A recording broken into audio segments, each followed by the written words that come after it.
Hello everyone. So இன்றைக்கி இந்த வீடியோவில் என்ன பார்க்க போகிறோன்னா, நம்மளோட ரேஷன் கார்டு ரிலேட்டட் பற்றி தான் இந்த வீடியோ பார்க்க போகிறோம்.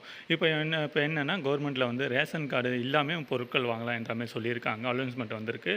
ஸோ அது வந்து உங்களுக்கு எப்படின்னா, நீங்கள் வந்து ஆல்ரெடி நீங்கள் ரேஷன் கார்டில் வச்சுருப்பீங்க. அதை எடுத்துகிட்டு போயிட்டு நீங்கள் வந்து பயோமெட்ரிக் வச்சு நீங்கள் வந்து ரேஷன் ப்ராடக்ட்டு அந்த என்ன பொருட்கள் கொடுக்குறாங்களோ அது வந்து நம்ம வாங்கிட்டு இருந்தோம். ஸோ இப்போ வந்து என்ன சொல்லியிருக்காங்கன்னா, நீங்கள் வந்து ரேஷன் கார்டு எடுத்துகிட்டு போகணுன்னு அவசியம் கிடையாது அப்படின்ற மாதிரி சொல்லியிருக்காங்க. ஸோ எதனாலன்னா, சப்போஸ் நீங்கள் வந்து ரேஷன் கார்டை வச்சு மறந்துருக்கலாம். உங்களுடைய மொபைலில் வந்து நீங்கள் ஃபோட்டோ எடுத்துகிட்டு பிடிஎஃப் ஃபோல்டராவோ இல்லை ஃபோட்டோவோ இருந்தால் போதுமானது. உங்களோட ரேஷன் கார்டு நம்பர்ஸ் இருக்கும். அந்த நம்பரை வந்து நீங்கள் ஷோ பண்ணாலே போதும். ரேஷன் ஷாப்பில் இருக்காங்களா, ஸோ அவங்களுக்கும் ஷோ பண்ணாலே போதும். அது மூலியமாகவும் நீங்கள் வந்து பயோமெட்ரிக் வந்து வைப்பாங்க. அஸ்யூஷுவல் பயோமெட்ரிக்கில் தான் மேண்டேட்டரி தான், கம்பல்சரி வச்சு தான் ஆகணும். ஸோ அந்த வந்து நம்ம வந்து ரேஷன் கார்டு நம்பர் இருந்தாலே அது பயோமெட்ரிக்கை வந்து நம்மளுக்கு வந்து அதை வச்சு மூலிமா நம்ம வந்து பொருட்களை என்னென்னமோ வாங்கிக்கலாம் என்ற மாதிரி ஒரு அப்டேட்டு. நெக்ஸ்ட்டு வந்து அப்டேட் என்னென்னா, நியர்பை ஷாப்பு. ஃபார் எக்ஸாம்பிள் வந்து நீங்கள் பார்த்தீங்கன்னா, உங்களுக்கு வந்து ஒரு ஷாப் ஒரு நம்பர் கொடுத்துருப்பாங்க. இந்த ஷாப்பில் தான் நீங்கள் வந்து அடிக்கடி அங்கே தான் நீங்கள் வாங்கணுன்ற மாரி ஒரு ரூல் இருந்தது.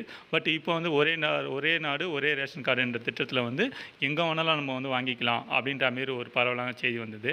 அது வந்து நார்த் இந்தியத்துக்கு செட் ஆகலை. ஸோ அவங்க வந்து இங்கே வந்து எப்படி வேறு ஸ்டேட்லேருந்து இருக்காங்களா, மற்ற ஸ்டேட்லேருந்து வந்துட்டு தமிழ்நாடு ஸ்டேட்டில் வரக்கூடாதுன்ற மாரி அந்த இதில் அந்த இஷ்யூஸ்லாம் போயிருந்தது. ஸோ இப்போ வந்து என்ன சொல்லியிருக்காங்கன்னா, இப்போ நம்ம தமிழ்நாட்டில் இருக்கிறதுனால நம்ம வந்து என்ன இப்போ நியர்பை நம்மளுக்கு ரேஷன் கார்டு கொடுத்துருக்காங்க அப்படின்னும்போது அந்த ரேஷன் கார்டில் வாங்குறவங்க வாங்கிக்கலாம்.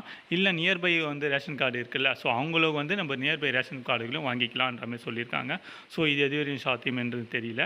ஏன்னா வந்து நிறைய பேருக்கு வந்து சில பேர் வந்து ரேஷன் கார்டு நம்பர்ஸ் மாறும்போது நிறைய பேர் கொடுத்துருக்காங்க. பட் சில பேர் வந்து உங்களுடைய கவுண்ட் எங்கே இருக்கோ, உங்களுடைய கவுண்டர் எங்கே இருக்கோ அங்கே போய் வாங்கிக்கிங்கன்ற மாதிரி ரிட்டர்னாக சொல்லிட்டு இருக்காங்க.